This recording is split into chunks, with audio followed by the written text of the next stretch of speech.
住，即係100啦。100係咩感覺咧？係100係呢種感覺啦，我先係拎起隻腳，你明唔明啊？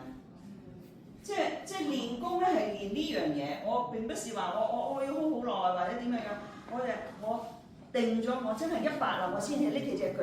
咁你去練下呢個感覺，同你平時打交，我覺得係呢個真係去呢度呢個收咗花反而好啲喎。總之係啦，總之係就係你練嗰陣時候就係同你嗰個唔一樣。平時你覺得我知啊，你係定嗰陣時嘅100啦，咁但係咪你係先定咗100先起腳啊嘛？你係拎起隻腳先100啊嘛？我係要你100之後先拎起隻腳。